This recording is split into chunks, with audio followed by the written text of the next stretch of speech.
Hi, this is Peoria Life, a little segment called Timecast.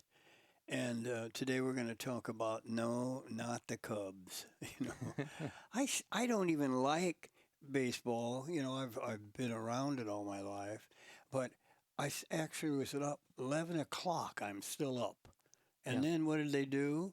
They put the tarp on it, so I went to bed. Are you a baseball fan, I am Tim? not a baseball Me fan. either.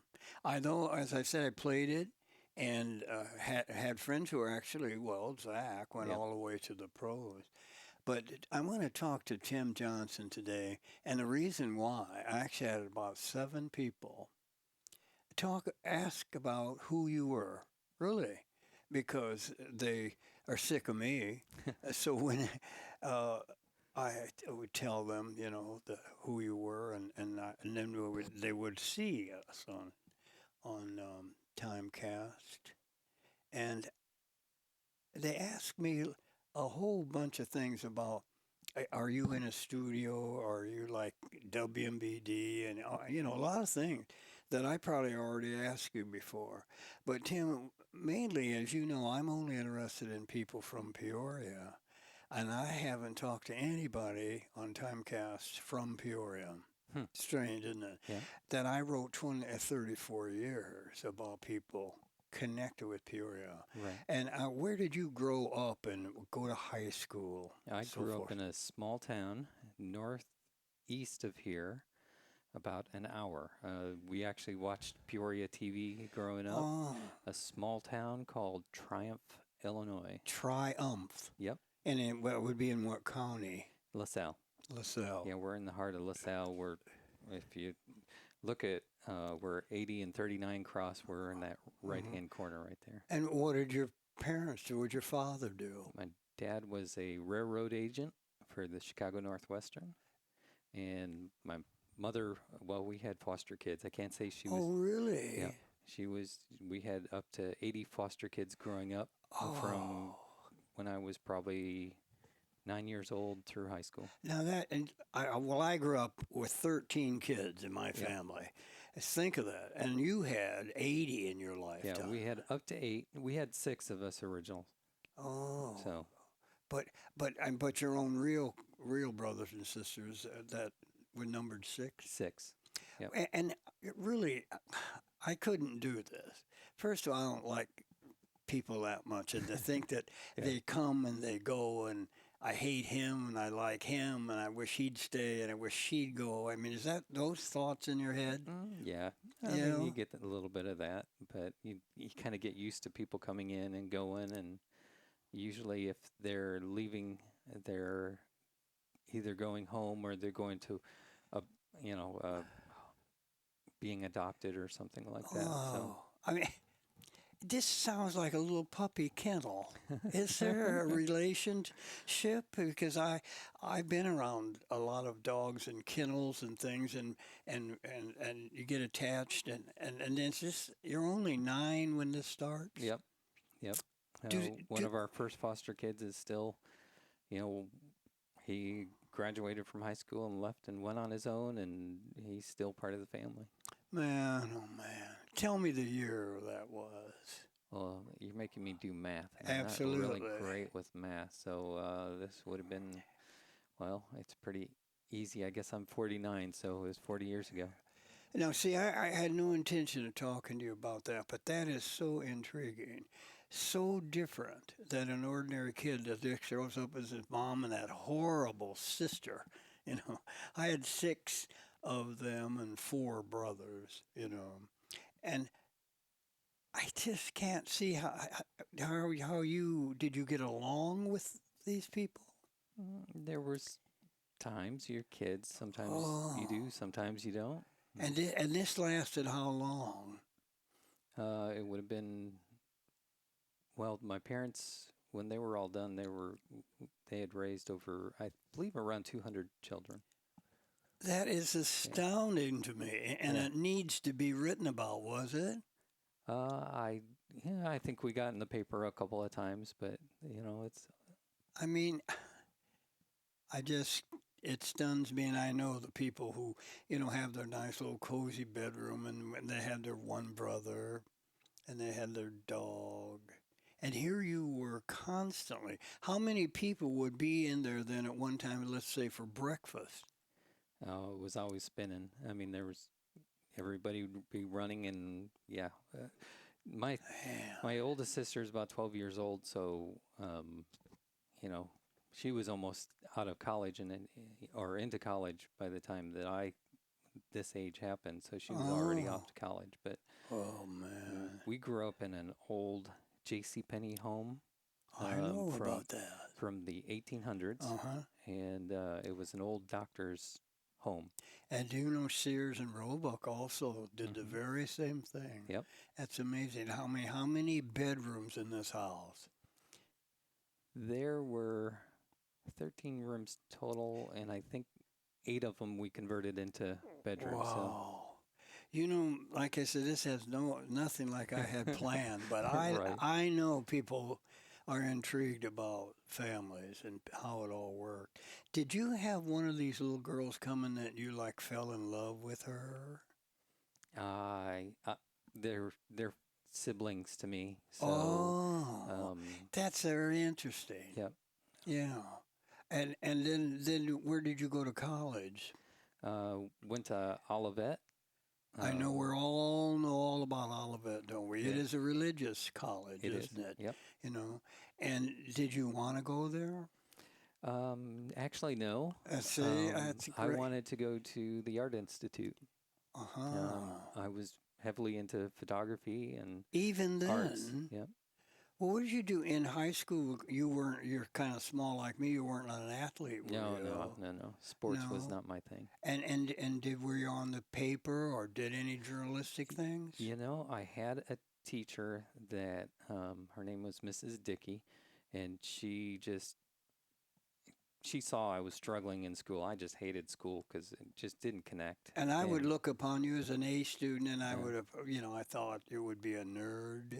yeah, Yeah, I did because I was the lowest low. Well, that's true. There were 12 others who graduated under me, so I consider myself brilliant. You yeah. know, I never had any interest at all except in something called orthography. Do you know the word? I do, but I can't Yeah, place what what it it means. is really just words. And I'm a word freak. I love Mm, words. hmm. And the first word I learned was bicycle. And in orthography, they break them down like a dictionary and they tell you where these words came from. And I've been fascinated. The book was only like this. See that? That's why I liked it Yeah. because it was such a small book. But then, did you go the 4 years there? No. I went and started working for a photography studio. Uh, I worked for CPI and Life Touch Studios and Oh, did a few different things. taking pictures professionally, like. That and sales and troubleshooting for photographers. Was it a store? Actually, when I was working for J.C. Penney, they had what they called the Pixie department. Pixie. Pixie, it was their studio. It wasn't their studio. So um, in Peoria, when we had the J.C. Penney studio, Hmm. they would go into all the different studio or all the other J.C. Penney's across the country that didn't have studios, and they'd go and take pictures in there, and Now so you these had small your towns. own camera? I took photography myself. Yes. Yeah. Really? God. And did you actually your first job was making a living then with your cameras? Yeah. Pretty That's much. amazing. Yeah. And did you always have this sense then that you wanted to get into radio or television or something like that? No real plans. None. I started working doing selling musical instruments. Do you I play play a one? little bit, and Uh-huh.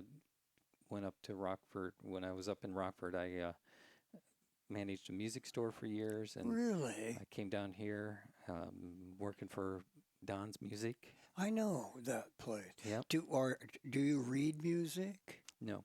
Are you a jazz person? I'm not into jazz. I have a cousin that's into some pretty esoteric Yeah. jazz, but I not always so thought much. liked it, but I basically really did hate it. Yeah. And we were members of the Peoria Jazz. Of course, I was just staring at people. But I never did understand what the hell they had against the melody. What was wrong with the words and the melody? And I never did really understand it. Maybe that's why I even drove down New Orleans specifically just to go see the real original jazz. Hmm. I really did, and I didn't like it much then either. So then, when you're married now, you're out of college now. You don't graduate. No, I went through local community colleges. I attended ICC. I attended Rockvale up in Rockford also. Rockvale, is that Vale? Yep. Do you know Rock that's Valley. Yeah. do you know that's my middle name? Really? Can you imagine anybody being named Norman Vale? I can't. Sounds like a writer's name. That's what people tell me. And my mother certainly never read much or anything, but while she was in the hospital, she was flipping through a book. And the man that was the hero of it was Norman, and they lived in this real cool vale. And so when they came in to say, what are you going to name that scrawny little brat? And she said, Norman Vale. And then she said to me, I got a funny look from them. You Hmm. know, it just seems like a strange name. But I did notice quickly in my writing that I would put Norman V. I never did say Vale, though. I Hmm. never did. So now, when you finally meet the lady that you marry, where is she in all this? I had come down um, after college, and I planned to stay with a friend for a week in Peoria, and ended up staying for a year. Just because you met her. No, actually, before that even happened, and so Oh, I fell in love with Peoria, and I had worked some different positions and decided to go back up and be with my family and up in Rockford, and my parents had transferred up there to retire, oh, really? and so actually I knew my wife's family really, really well, but I didn't know her. Oh, now that's strange, Yeah, isn't it? and so when the day I met her, I spent the rest of my life with her. The first time I saw my wife over at the Risser building, it's right there on Knoxville and Forest Hill. And I was working there. And I went upstairs and I told the 8 women that kind of worked for me, I said, I'm going to get married.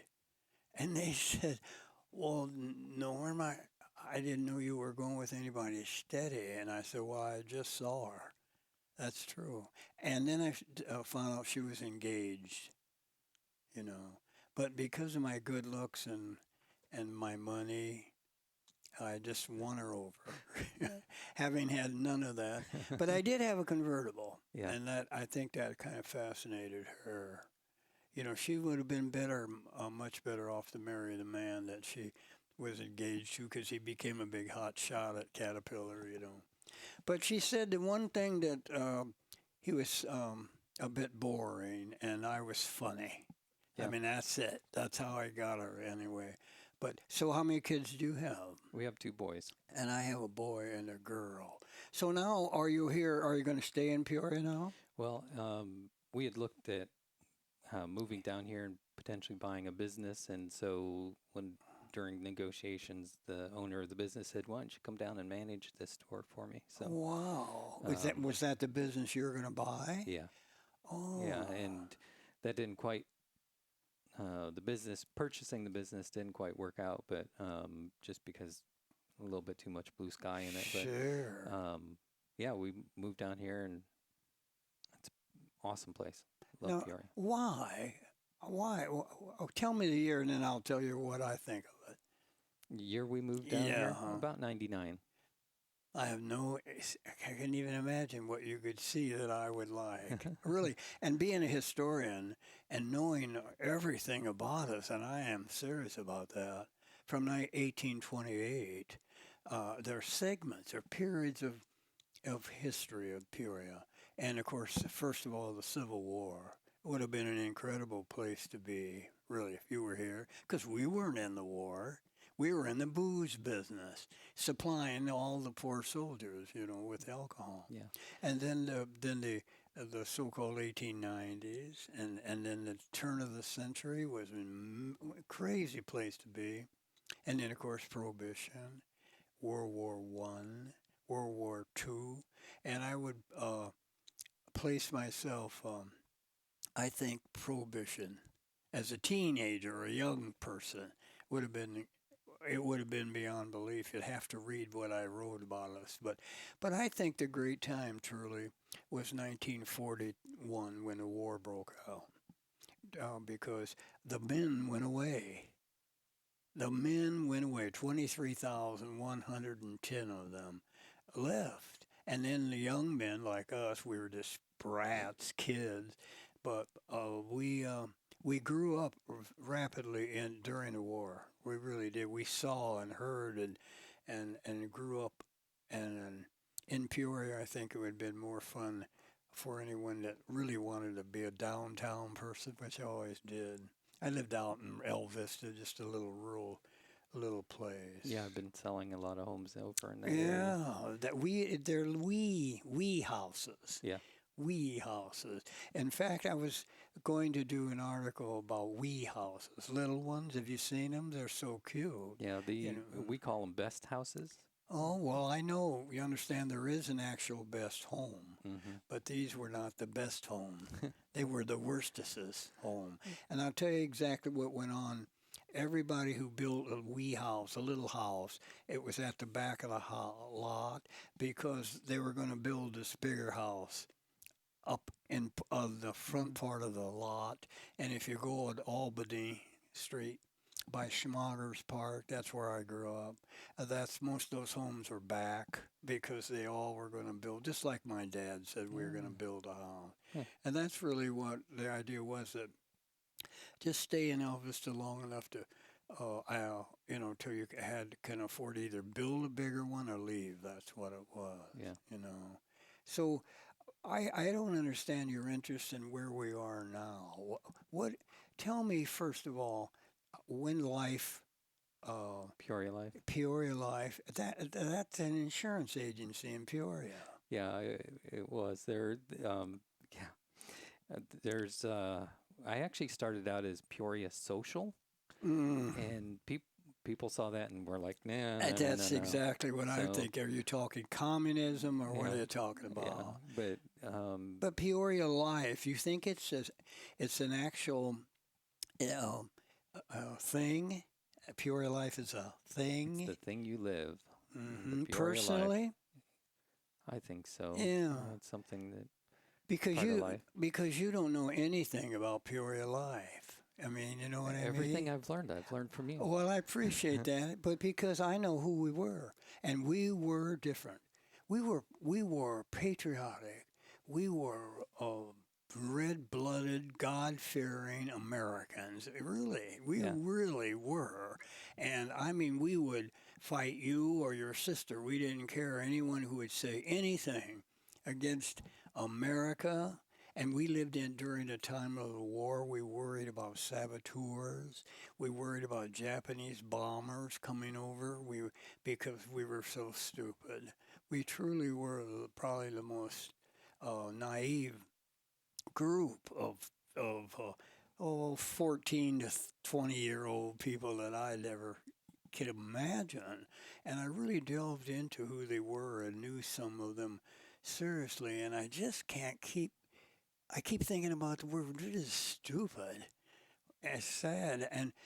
But we were really loyal, and we had this feeling that I can't explain, but that was who a Peorian was. And when you came from another town, we saw so much difference in you than me. And when I think that you got here in 1999, Peoria was gone.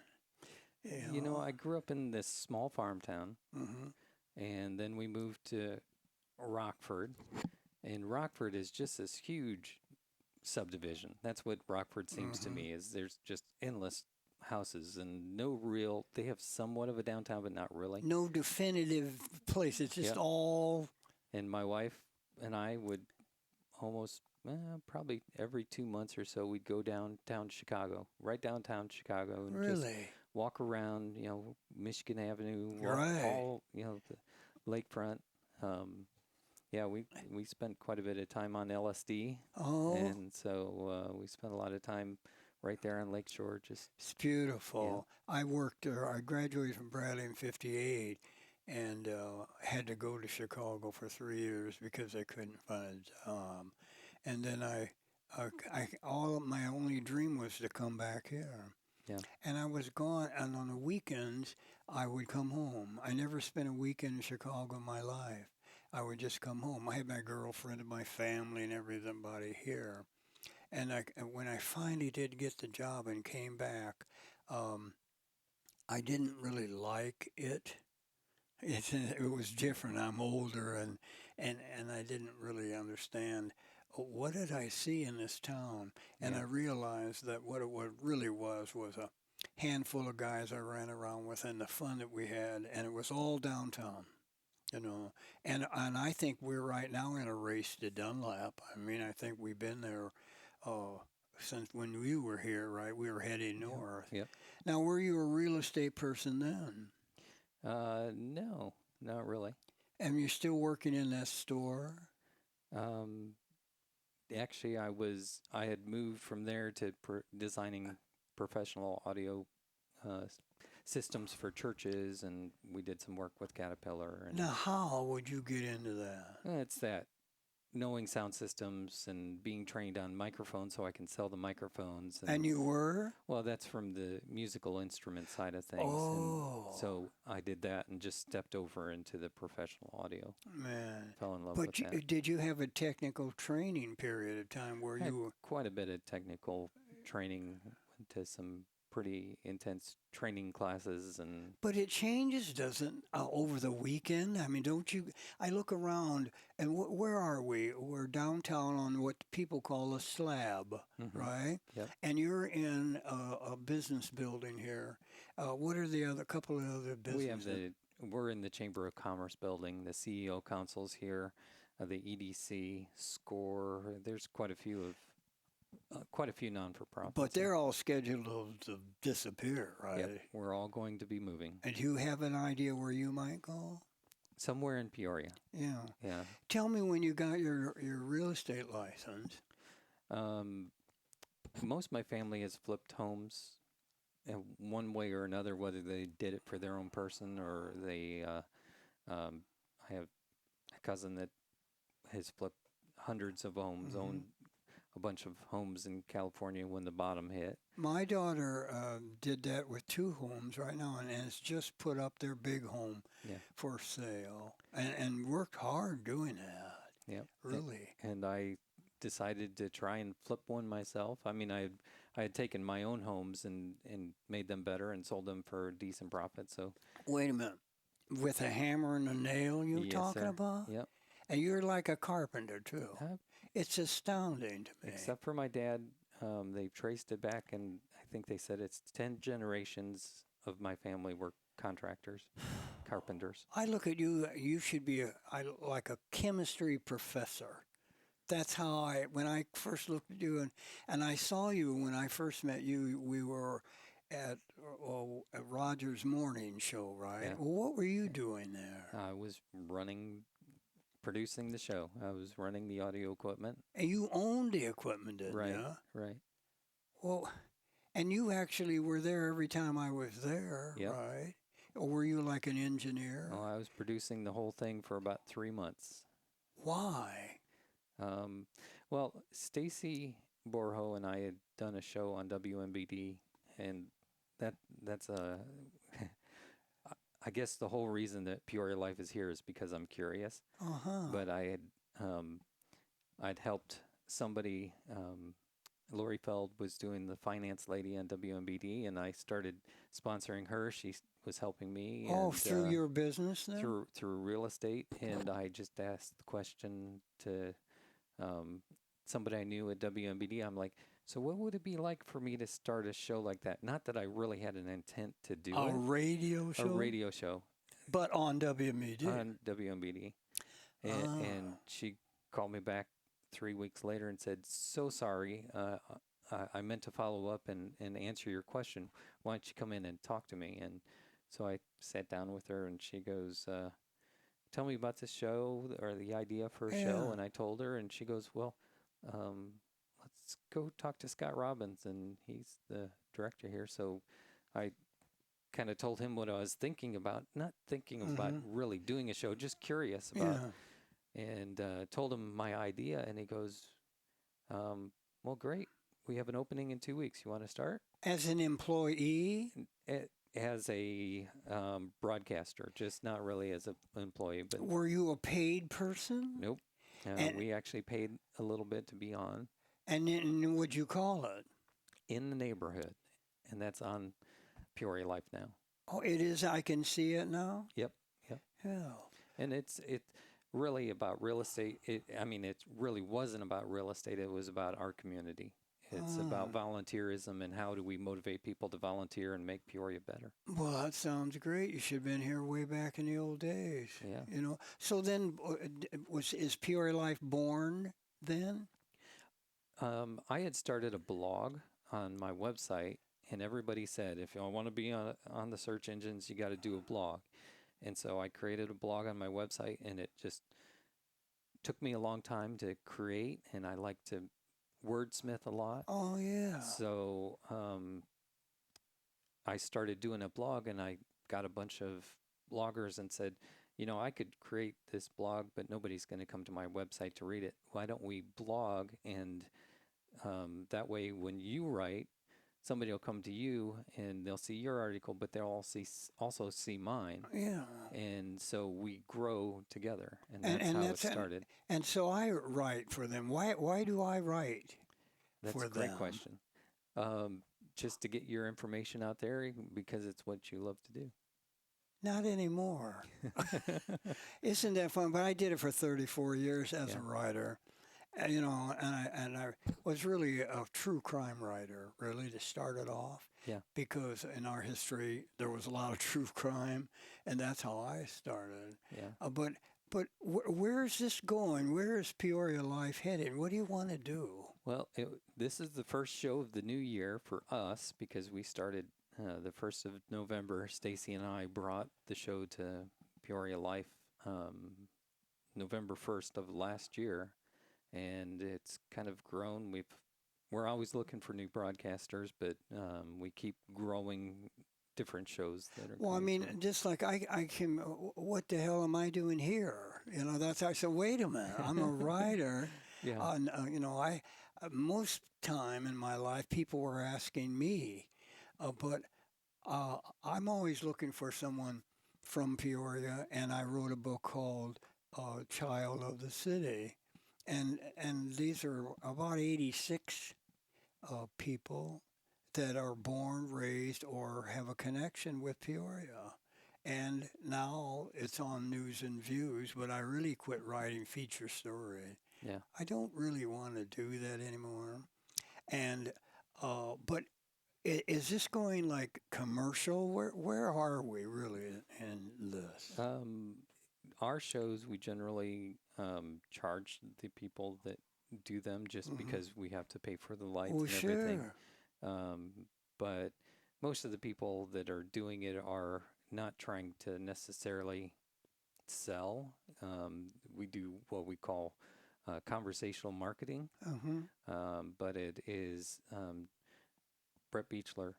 He's an expert in what he does, Sure. and he shares that information. He's written a Yeah. book, and he likes to share about how to get the most out of your car. And he's probably the best example of who we have here on Oh, Peoria Life. I knew Terry, and I did a story about him. Yeah. We have 30 seconds.